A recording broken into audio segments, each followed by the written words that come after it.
यदि जनता ने हमारे को या पार्टी ने मौका दिया तो मैं ये जरूर कहूँगा हर काश्तकार को हर खेत के लिए पानी मिले।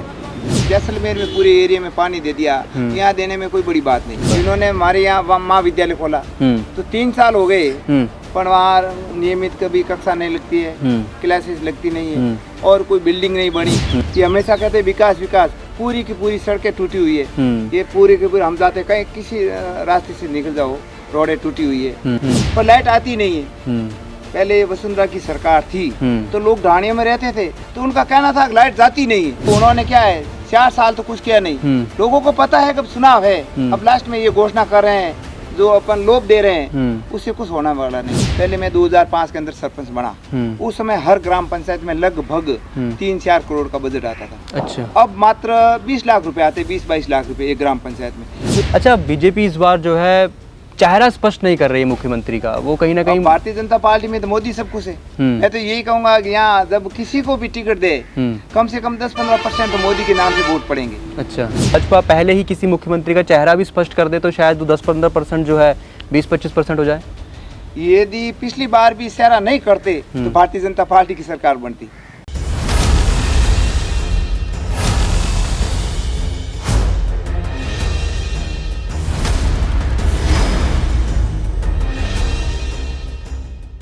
नमस्कार, मैं मनोज पांडे स्वागत करता हूं आप सभी का डीसीएन के खास कार्यक्रम कौन बनेगा विधायक में। और आज के हमारे एपिसोड में हमारे मेहमान हैं एक ऐसे नेता जो किसान परिवार से आते हैं, खुद भी किसानी करते हैं और एक लंबे वर्षों का इन्हें सरपंच होने का भी अनुभव है।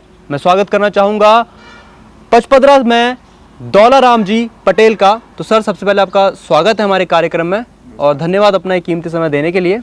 नमस्कार सर। जी बहुत धन्यवाद जी। दौलाराम जी, मैं चाहूँगा कि आप डीसीएन के माध्यम से जो जनता है उसको एक बार अपने राजनीतिक सफ़र के बारे में कुछ बताइए। कब से आप राजनीति में सक्रिय हैं, कितने साल का आपको अनुभव हो चुका है? वैसे मैं 2 बार सरपंच रहा और 2 बार मेरे घरवाली रही और मैं भारतीय जनता पार्टी से पिछले 25 साल से मंडल महामंत्री हूँ और जो यहाँ पूरे एरिया के जो समस्या है उसके बारे में मुझे पूरी जानकारी है। और वैसे मैं 1984 से इस कल्याणपुर में काश्तकारों के से जुड़ा हुआ हूँ और मैं व्यापार भी करता हूँ, विशेषकर अनाज का। जी, तो 1984 से आप काश्तकार से जुड़े हैं तो आप किसानों की जो समस्या है उनको अच्छे से जानते होंगे कि क्या कुछ समस्याएं किसानों को आती है, उनके लिए आप समय समय पर आवाज़ भी उठाते देखे गए हैं। मौजूदा सरकार ने क्या लगता है कि किस तरीके से किसानों को लेकर काम किया है? मैं तो यही कहना चाहूँगा, वैसे ये प्रधानमंत्री फसल बीमा शुरू हुआ उसके बाद में किसानों को कुछ राहत मिली। अब जो इस साल जो अभी है प्रेजेंट में, इस बार में फसल विपर्जन तूफान से बारिश हुई, उसे लोगों ने बुवाई की और जो फसल जल्दी पक गई और फिर 2 महीने के अंतराल में बरसात नहीं हुई, बिल्कुल नहीं हुई, उससे फसल खराब हो गई। अभी जो 7 दिन पहले जो बारिश हुई लगातार 5-6 बार बरसात हो गई हमारे यहाँ, उससे लगभग पूरी की पूरी जो भी फसल पकी थी वो पूरी की पूरी नष्ट हो गई। इसलिए हम सरकार से यही उम्मीद करते हैं स्पेशल राहत पैकेज दे। वैसे बीमा कंपनी तो पैसे देगी पर सरकार का भी दायित्व बनता है, जो काश्तकार आंसू रो रहे हैं उनको क्लेम मिलना चाहिए। कितनी इस बार फसल जो है बर्बाद हुई है? फसल तो लगभग पूरी खत्म हो चुकी है। जब काश्तकारों के लिए जो अपने पशुधन के लिए सारा था वो भी खत्म हो गया। गिरदावरी के लिए कोई अधिकारी आया हो?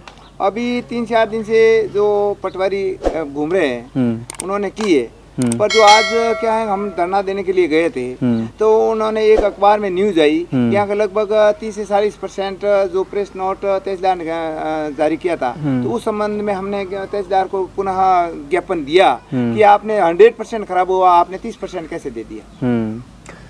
सुनने में आया था कि अधिकारियों की हड़ताल की वजह से भी जो है गिरदावरी काफी लेट हुई है, वरना और समय अगस्त में हो जाया करती थी। हाँ, वो पटवारियों की हड़ताल थी, वो कुछ उस हिसाब से लेट हुई है। और बताया जा रहा है कि किसानों के लिए एक ऐप लेकर आ गए हैं जिसके माध्यम से किसान जो है आवेदन कर सकते हैं। तो आप खुद लंबे समय से किसान भी रहे हैं, किसानों को लेकर आपने बताया 1984 से आप जुड़े भी हुए हैं, तो ये जो ऐप चीजें लेकर आई है इसका कुछ धरातल पे फायदा होता है ऐसा किसानों को? ये ऐप दिया है, वैसे ऐप पे कॉल लगता ही नहीं, उससे बात नहीं होती है।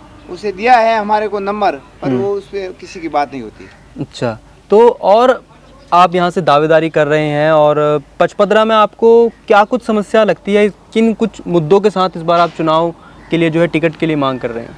मैं वैसे भारतीय जनता पार्टी से टिकट मांगा है मैंने। यदि पार्टी ने मुझे टिकट दिया तो इस एरिया की सेवा के लिए मैं हमेशा तैयार होऊंगा। और मेरा एक ही सपना है, वैसे पूरे एरिया में जो हमारे प्रधानमंत्री जी थे, वाजपेयी जी ने लगाया प्रधानमंत्री सड़क योजना पूरी गाँव में जुड़ी, उसी तरह से मैं तो ये निवेदन करना चाहूँगा, यदि जनता ने हमारे को या पार्टी ने मौका दिया तो मैं ये ज़रूर कहूँगा हर काश्तकार को हर खेत के लिए पानी मिले। तो पानी की तो यहाँ पर बहुत बड़ी समस्या देखने को मिलती है, लोगों के लिए पीने के पानी की ही बड़ी कमी यहाँ पर देखने को मिलती है। तो किसानों के लिए पानी किस तरह से आप मुहैया करा सकते हैं? नहर के द्वारा आ सकता है, यदि सरकार चाहे यहाँ पानी आ सकता है। जब जैसलमेर में पूरे एरिया में पानी दे दिया, यहाँ देने में कोई बड़ी बात नहीं है। पानी को लेकर एक समस्या ये भी आती है कि जो केमिकल युक्त पानी निकलता है इंडस्ट्री से, वो कहीं ना कहीं किसानों की फसलों के लिए बड़ा हानिकारक होता है। तो उस समस्या को कल्याणपुर के अंदर कल्याणपुर पंचायत समिति है, तहसील भी है, और जोधपुर जिला लगता है बाड़मेर, बालोतरा जिला अलग बन गया। तो वहाँ ये जो रासायनिक युक्त पानी आता है उसे हमारे एरिया की काफी जमीन खराब हो चुकी है। तो ये क्या हमेशा हर साल आता है, उसे 4-5 साल के बाद में इसमें अनाज उगना बंद हो जाता है। तो हम तो ये सरकार से, यदि हमारे को जनता ने मौका दिया, पार्टी ने हमारे को मौका दिया, ये जो है आरओ होके एकदम ट्रीटमेंट हो गया है, इसका समाधान हो सकता है। पानी आरओ होकर जो है किसानों तक पहुँच सकता है। आरओ होके आ जाए तो ये पानी जो फसल पैदा होगी, काश्तकारों की जमीन खराब नहीं होगी। सर्वप्रथम मैं तो ये कहना चाहूँगा, यदि हमारा बस चले तो ये आरओ करके पानी लाया जाए। अच्छा, कांग्रेस जो है इस साल, उनका कहना है कि हमने एक ऐतिहासिक फैसला लिया, बालोतरा को एक नया जिला बना दिया, और सभी जो कांग्रेस नेता है कहीं ना कहीं इस चुनाव में से भुनाने का प्रयास करेंगे, इसके दम पे चुनाव जीतने का भी प्रयास करेंगे। बालोतरा एक नया जिला बना है, क्या लगता है किस गति से यहाँ पर विकास कार्य हो रहा है? कुछ फायदा है इस जिले को नया बनाकर? मैं मेरा अनुभव बताऊंगा। वैसे मैं पिछले डायरेक्ट या इनडायरेक्ट 20 साल पंचायत राज से जुड़ा हुआ जी। अब इन्होंने अभी लास्ट में घोषणा की, उसके उपरांत धरातल पर कोई कार्य नहीं हुआ। इन्होंने हमारे यहाँ महाविद्यालय खोला तो 3 साल हो गए, पर वहाँ नियमित कभी कक्षा नहीं लगती है, क्लासेस लगती नहीं है, और कोई बिल्डिंग नहीं बनी। जो भी काम किया है, अभी स्कूलें बहुत बना दी, स्कूल के अंदर शिक्षक नहीं है, और एरिया के अंदर ये हमेशा कहते हैं विकास, पूरी की पूरी सड़कें टूटी हुई है। ये पूरी की पूरी हम जाते कहीं किसी रास्ते से निकल जाओ, रोडें टूटी हुई है। और जो भी इन्होंने जो घोषणा की है, खाली घोषणा है और होता नहीं है। अभी जो मुख्यमंत्री ने घोषणा की लंपी गायों के लिए, पशुधन योजना की बात पशुधन बीमा योजना, उसमें अब गायें पिछड़ों अभी गायें मर रही है। तो उन्होंने कहा अभी तक तो वो टैग नहीं लगे, अभी तक वो लागू नहीं हुई है, तो फिर इनकी घोषणा कहाँ हुई? अच्छा, योजनाएं धरातल पर नहीं उतर रही है। अब जैसे ये रात पैकेज बैठ रहे हैं, तो उनमें इतनी क्वालिटी खराब है जी। और वो बाजार में मात्र 240 रुपए, और हमने ये सुना है कि ये 260 रुपए का किट है, पर इतनी इनकी कॉस्ट है नहीं। अच्छा, तो जो भी योजनाएं अभी मुख्यमंत्री गहलोत लेकर आए हैं, उसका धरातल पर आप कह रहे 55 वासियों को जो है फायदा नहीं मिल रहा है। एक बड़ी बहुचर्चित योजना है फ़ोन को लेकर, इंदिरा गांधी स्मार्टफोन योजना के तहत फ़ोन वितरण किए जा रहे हैं महिलाओं को, छात्राओं को। इस योजना पर आप क्या कहते हैं? हाँ, इसमें फ़ोन मिले, पर मेरे हिसाब से सभी को मिलने चाहिए। और जब विधवा औरतों को मिला, इस हिसाब से सभी को मिले तो वो फोन काम आएगा। अभी वैसे ये फोन है तो इसकी क्वालिटी पे भी मुझे तो संदेह है। तो यदि आप यहाँ पर भाजपा आपको टिकट देती है, यदि आप यहाँ से विधायक बनते हैं, तो किस तरह से इन समस्याओं को जो है यहाँ के 55 वासी जो झेल रहे हैं उनको कैसे दूर कर सकते हैं? मेरी तो एक ही सर्वप्रथम मुख्य है प्राथमिकता रहेगी, किसानों को हर खेत को पानी मिले, सब ये समस्या खत्म हो जाएगी जी। बाकी सड़कों को लेकर, बिजली को लेकर यहाँ पर किस तरह की बात करें, इन्होंने निःशुल्क तो कर दी, पर लाइट आती नहीं है। लगभग पहले वसुंधरा की सरकार थी तो लोग ढाणियों में रहते थे, तो उनका कहना था लाइट जाती नहीं है। अब मात्र 10-12 घंटा से ज्यादा बिजली नहीं मिलती है। और किसानों के लिए क्या स्थिति है? ये 10-12 घंटे हमारे कल्याणपुर एरिया है, डार्क जोन एरिया है, खारा पानी है, यहाँ कृषि कनेक्शन तो है नहीं जी। और इंडस्ट्री एरिया भी नहीं है, बालोतरा के अंदर है, तो वहाँ भी समस्या है। इंडस्ट्रीज को ये लाइट नहीं मिलती है, उनके लिए भी व्यापारी है वो आंदोलन कर रहे हैं, उद्योगपति भी आंदोलन कर रहे हैं। समस्या है लाइट की। तो जी, इस बार भाजपा के द्वारा परिवर्तन संकल्प यात्रा भी लेकर आई गई और यहाँ 55 भी वो यात्रा आई, तो क्या कुछ भूमिका थी आपकी इस यात्रा में? क्या आपको लगता है यात्रा के आने से माहौल एकदम जो है भाजपा के तरफ बन गया है? अब उससे लोगों को एक आस बढ़ी है, जो प्रशासनिक अधिकारी, जो कर्मचारी, जो डिपार्टमेंट में नहीं थे, तो लोगों के ये निश्चित हुए हैं कि यदि भारतीय जनता पार्टी की सरकार आएगी तो उससे निजात मिलेगी। जी। और आपकी क्या भूमिका रही परिवर्तन यात्रा को लेकर? परिवर्तन यात्रा में हमने लोगों को यहाँ से जोड़ा और उनको वहाँ बालोतरा हमारा स्वागत द्वार बना गया था और वहाँ सभा स्थल था, लोगों को वहाँ लेके गए और उनको जो भी थे निर्देश मिले वो गांव और ढाणी तक पहुंचाने की कोशिश की और लोगों को वहां हम लेके गए। ये जो बालोतरा जिला नया बना है, इसके बाद से देखा जा रहा है कि मदन प्रजापत जो है काफ़ी लाइमलाइट में आ गए, काफ़ी ज़्यादा लोग उनके बारे में पूछ रहे हैं, क्योंकि कई लोगों का कहना है कि उन्होंने जो है चप्पल का त्याग किया, इस वजह से जो है बालोतरा नया जिला बना है। तो ऐसे में मदन प्रजापत जैसे चेहरे को भाजपा किस तरह से टक्कर दे सकती है? निश्चित मैं तो यही कहूँगा, मैं उनके बारे में तो कुछ नहीं कहूँगा, पर 100% किसी भारतीय जनता पार्टी किसी को टिकट देगी या भारतीय जनता पार्टी का विधायक जीतेगा। जनता जो आपको लगता है परिवर्तन चाहती है। अब उन्होंने क्या है, 4 साल तो कुछ किया नहीं, लोगों को पता है कब चुनाव है, अब लास्ट में ये घोषणा कर रहे हैं, जो अपन लोभ दे रहे हैं उससे कुछ होने वाला नहीं।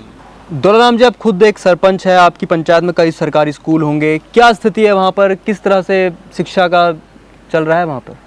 मुझे तो मौका मिला तो मैं तो ये कहूँगा, अभी इसी सरकार ने इतने स्कूल खोले पर स्कूल के अंदर अध्यापक नहीं है, विषय अध्यापक नहीं है, पढ़ाई इतनी प्रभावित हो गई है, वहाँ पढ़ाने वाले नहीं है। पूर्व सरकार वसुंधरा ने कुछ स्कूल मर्ज किए थे, तो मेरा कहना ये है, जब 1 किलोमीटर में संसाधन लोगों के पास है, यदि एक स्कूल में पूरे के पूरा स्टाफ विषय अध्यापक हो तो इस गुणवत्ता वाली शिक्षा मिल सके। मेरा तो यही कहना है, जो शिक्षा है कोई भी स्कूल खुले उसमें जो विषय अध्यापक होने चाहिए। और आपकी पंचायत में जिस तरह से योजना है, तो जो सरकार लेकर आई है, मुख्यमंत्री गहलोत लेकर आए, काफ़ी सुनने में तो बड़ी ही जो है अच्छी घोषणाएं लगती है, लेकिन आप सरपंच है तो आपकी जो ग्राम पंचायत में लोग, आप जब अपनी पंचायत में जब जाते होंगे लोगों के बीच, तो लगता है कि इन योजनाओं का जो फायदा है लोगों को मिल पा रहा है, लाभान्वित वो हो रहे हैं? मैं तो ये कहना चाहूँगा, वैसे पंचायत राज से जुड़ा हुआ हूँ, पहले मैं 2005 के अंदर सरपंच बना, उस समय हर ग्राम पंचायत में लगभग 3-4 करोड़ का बजट आता था। अच्छा। अब मात्र 20 लाख रुपए आते, 20-22 लाख रुपए एक ग्राम पंचायत में। अच्छा। तो इन्होंने क्या किया, विधायक की वाई लूटने के लिए जो पंचायतों का बजट मिलता था, अब विधायक के 5 करोड़ कर दिए, अब हमारे हाथ में है नहीं, फिर ये गाँवों के अंदर कहते ये हमने करवाया, सरपंचों के पास में कुछ नहीं रहा, अब विकास कराए तो कैसे कराए, कोई बजट है नहीं। तो मैं तो यही कहूँगा, जब गांव के अंदर सरपंचों को बजट दिया जाए तो उनको हर समय ये ध्यान रहता है कि गरीबों के लिए क्या कराना है, क्या नहीं कराना है। ठीक है। यहाँ पर पिछले चुनाव की अगर हम बात करें, बाड़मेर और बालोतरा की 7 विधानसभा सीटों में से केवल एक ही भाजपा जीत पाई थी, जो कि आपसे नज़दीक सिवाना है। तो क्या कुछ कमियां रह गई थी पिछले साल?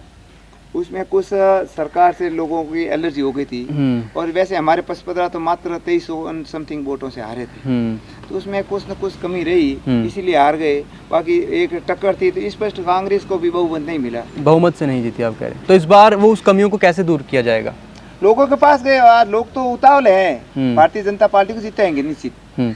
अच्छा, बीजेपी इस बार जो है चेहरा स्पष्ट नहीं कर रही है मुख्यमंत्री का, वो कहीं ना कहीं, भारतीय जनता पार्टी में तो मोदी सब कुछ है। मैं तो यही कहूंगा कि यहाँ जब किसी को भी टिकट दे, कम से कम 10-15% तो मोदी के नाम से वोट पड़ेंगे। अच्छा, तो यदि आप को ऐसा नहीं लगता कि पिछली, अगर हम भाजपा पहले ही किसी मुख्यमंत्री का चेहरा भी स्पष्ट कर दे तो शायद 10-15% जो है 20-25% हो जाए? यदि पिछली बार भी इशारा नहीं करते तो भारतीय जनता पार्टी की सरकार बनती। अच्छा, मोदी का इशारा ही बहुत है। तो दौलतराम जी, क्या लगता है इस बार यदि टिकट भाजपा आपको देती है, आप कितने हजार वोट से यहाँ पर जो है भाजपा का कमल खिला सकते हैं? मैं तो मेरे लिए नहीं कहूँगा, निश्चित मैं भारतीय जनता पार्टी का एक निष्ठावान कार्यकर्ता हूँ। यदि मुझे टिकट देते हैं तो रिकॉर्ड तोड़ वोटों से जीतेंगे। रिकॉर्ड तोड़ वोटों से जीतेंगे। अब ये अंतिम सवाल है मेरा कि आपसे, यदि आप विधायक बनते हैं तो किन कुछ कार्यों पे होंगे जो आप, किन कुछ विकास कार्य होंगे जो आप सबसे प्राथमिकता के साथ यहाँ पर करवाएंगे? मैंने तो पहले ही आपको कहा, पहली बार मेरी तो एक मुख्य है, हर खेत को पानी मिले, हर खेत को पानी मिले।